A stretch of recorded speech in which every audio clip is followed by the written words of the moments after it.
Hey there, internets. So, legislative session is done, so the state legislature can't get too much more new mischief created for the next 9 months or so, 8 months. And they'll have a 60-day session next year. So some of the bills that died this year could be back, could be finished up, and there's several that in my quick looking around tonight aren't that far from being able to be sent on to the governor. So I would fully expect some of the bad stuff to come. I may break this, as I'm watching the ticker go into multiple pieces. I'm going to concentrate on you got the good, the bad, the ugly of this. I'm going to concentrate on what actually became law and what is sitting on the governor's desk that we can all tell the governor what to do with it, for good or ill. If I break this into two, I will do the stuff. I will try and break down what's actually moved out of committee and could be up for next year, likely up for next year. I discovered a couple of bills by happenstance last night that I didn't have, that I put it into a watch category that I will look into, but I've got 8 months for us to prep for that. Most of the bills I'm covering tonight are ones that there's a couple of ladies I know who were forwarding me emails and saying, do something about this, do something about this, and they had about 92 bills that they were working on this year. I had a few more that I covered in videos at different points because I got stuff from other places. And some of them, I just noted they were ones I only did in the video, and I'm actually going to put this into a cleaned up spreadsheet of what's in the system for next year so that word can get out, maybe even earlier, and maybe we can do something about it. I mean, some really bad ideas like the basic income program died, but I haven't looked into how deep that one is. If I just run it right now, which is HB 1045,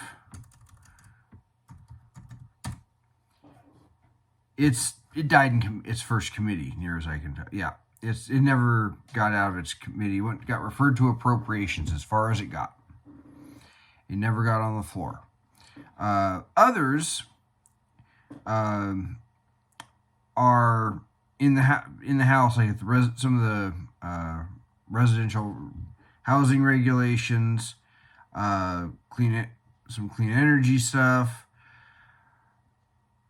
taxes. Some of that stuff still in committee. If we go look into 1389, which was the rent control that they were pushing really hard, that one didn't make it to the floor. I don't think 1388 did either. But that doesn't mean it couldn't happen next year. It absolutely could. And the quick glance doesn't give you the full picture when you go to the legislative website. Maybe they need to update it all, but the quick glance sometimes will show you that something passed the House, didn't pass the Senate. But it won't show it to you in the quick glance. It'll just, you got to go through all the actions. And some stuff was sent from the committee in the House back to the Senate. So they iron out whatever issues they have. Some of this stuff could come real quick through on the next legislative session. So the good parts, several tax increases did not happen. That's a good one. Some of the bad parts, there was some stuff for benefiting, being able to run farms more, economically more efficiently. There was, we did kill state preemption. And YouTube, I mean that an idea that the bill died, not anybody. State preemption was stopped. Property tax increases didn't go through. Rent control didn't happen. That's the good in the broad sense. In the bad, there's a whole lot of garbage in here, and the ugly is some really bad bills. So, on to what actually made it to the governor's desk. I'm just going to go down the line of what the original spreadsheet I had, then I'll go to the stuff I've covered in videos specifically. And there was some overlap, of course, because some of what these two ladies sent me, I don't want to put their names to what I say, actually overlapped. So, of what is already signed into law, and we can't do anything about, enhanced voting rights, challenging elections, that is already passed into law. Of course, in the last era of the ugly, 1143 gun pre-purchase training requirement now, but effectively trying to create a pre-purchasing permitting system. That's been signed into law. Of course, we all know about 1240. The ban on assault weapons has been signed into law and is already being challenged in court. And where is it? 5078. They're not all in order here. The attempt to be able to sue the FFLs into oblivion, that has also been signed into law. Relaxing rules on minors who commit sex offenders, that has been signed into law. You can blame Jay Inslee for that one. Standards for healthcare staffing, signed into law. Prohibiting cost sharing for abortion. So now the insurance companies have to pick up the entire cost of murdering your baby, signed into law. 5599, minors removing parental rights for runaways, specifically for what they call protected health services, signed into law, as has access to sex change treatment as a protected health service. So they can trans your kid in Washington State, even if your kid's from another state, and not even tell the parents, or tell the parents where the kid is, even if they know. They also signed into law 5768, giving permission to the Department of Corrections to distribute abortion drugs. All of those are signed into law. It's done, other than legal challenges or trying to repeal them. I did hear from in a meeting the other day that they are talking about a referendum to overturn 5599. If that happens, I will be promoting it here. And hopefully we will find out that they got it going and where people can sign up. They got to get 200,000 signatures within 60 days. What's sitting on the governor's desk right now includes new rules about landlord claims for damage, which, if I recall, is something like they have to ask like 30 days in advance of you leaving. But that's 1074. Climate change, updating the Growth Management Act to include climate change considerations. Decarbonizing the state campuses is 1390, is on the governor's desk. 1416, clean energy applied to non-residential customers, is on his desk, which, of course, Inslee is Mr. I'm all about climate change and sticking it to Washington taxpayers. So he'll probably sign these. New fund to address housing discrimination. That is basically a down payment assistance program for people who are black and whose parents were here before 1969. And if I recall, there's no credit requirement.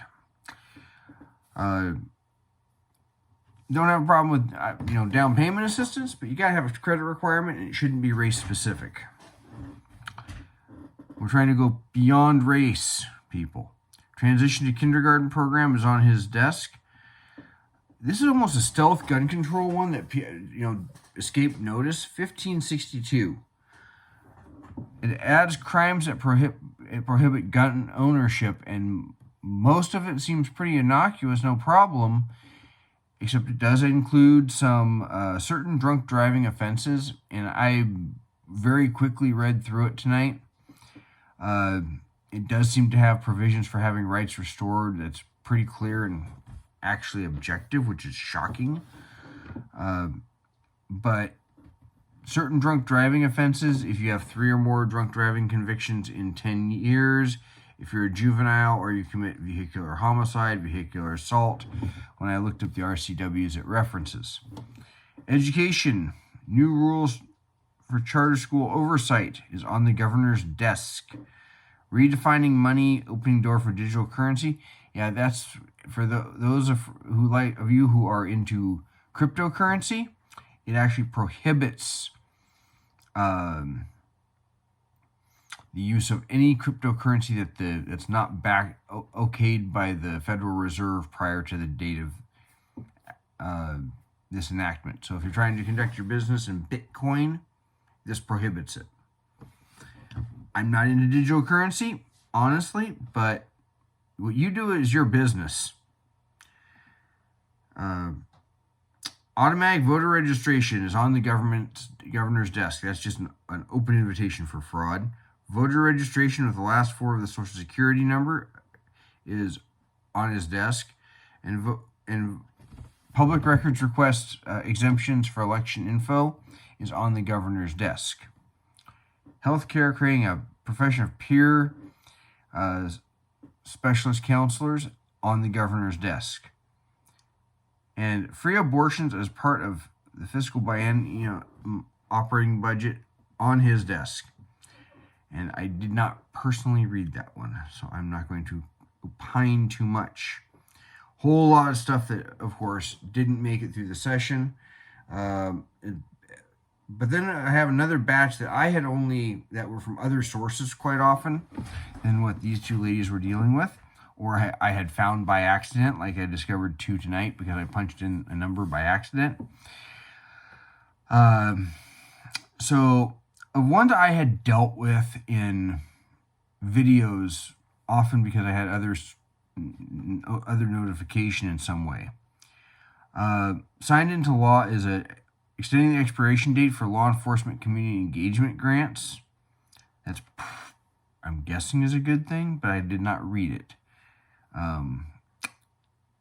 But somehow I had done a video on it, and I think it's one of those, that was one where I was just saying, hey, this is what's up for committee, because I didn't get to read everything. I was just trying to get word out that things were in committee. Addressing collecting, sharing, and selling of consumer health data. I had to reread that one. It doesn't sound too bad, other than the fact that it could be combined with, say, 5599 or 1416. But it's mostly you can't sell health data. That's been signed into law. What's sitting on Governor Inslee's desk right now, there's one for clean energy siting, HB 1216.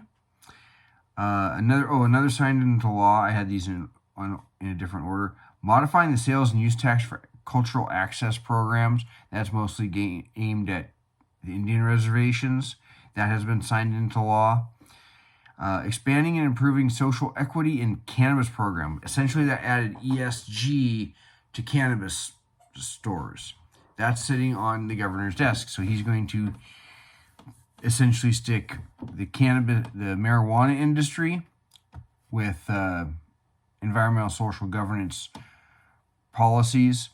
For those of you that don't know what ESG is in the shortest sense, it's a social credit score. So for businesses, social credit says, we've tracked everything you're doing, and you know what? We don't think you should be allowed to buy that much more gasoline, or you should be able to get on that plane. In China, they're using it, and they're telling people what they can and can't do based on their online behavior, purchasing patterns, or angering the politicians.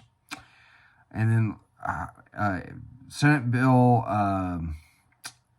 5243 concerning high school and beyond planning. That's another one I think that I had in my list of bills from a video where I was just trying to get information out because I got word on about 10 or 15 bills and I did not have time in one night to read all of them. Some of the ones that died in that group included promoting and facilitating the use of professional learning communities, which was cutting the school day by 4 hours a week. That passed the Senate. It died in the House. Concerning the campaign contributions by controlled entities, died in its original committee. Concerning special education funding formula, passed the Senate, sent back to the House because of Rules Committee. So that's one that could actually be back next year if they iron out the problems. Concerning livestock identification, it died in the original committee. So if that's something important to people that are in the agriculture community, you might want to get on that one. Deterring catalytic converter theft, that's one where if you were going to do something to suspend rules to make it happen, that would have actually been something people liked. Because that one was introduced late, so it only got a committee hearing. What happens next year, they've got they've got a shorter session to try and make that one go through. Maybe they would actually have something productive. But I'm going to take another opportunity on another day to cover the stuff that didn't make it through. Because I want to go through these and say, this is what is still languishing in committee, might not happen, and what could easily pass next year, and we need to keep an eye on. So that's the rundown of what happened in the legislature, of the bills I know about. If there are other bills that people know about and they contact me, I'll try and put another one together. If there's other bills that didn't get covered or that we need to be concerned about and someone lets me know, I will look into them and try and get them in there so that at the very least we can either be trying to push for the bills or trying to stop them. Because constant staying on these politicians can change how they approach a bill. Until then, like, comment if you can, because that helps the algorithm. Share this on social media. I got restricted for something really dumb. I quoted a samurai, and now they're restricting me for 15 days. And I don't know when it started. I don't know when it stops. They just said 13 days, and it should have been passed by now, but it's not. And then, of course, subscribe if you haven't. I may not do a video next weekend. I may skip a weekend because I got a martial arts event next weekend. If you want to come to a tournament, there'll be one in Anacortes. But if I am able to, I'll try and get something out later this week, maybe the part 2, and cover the rest of this. Until then, you all take care.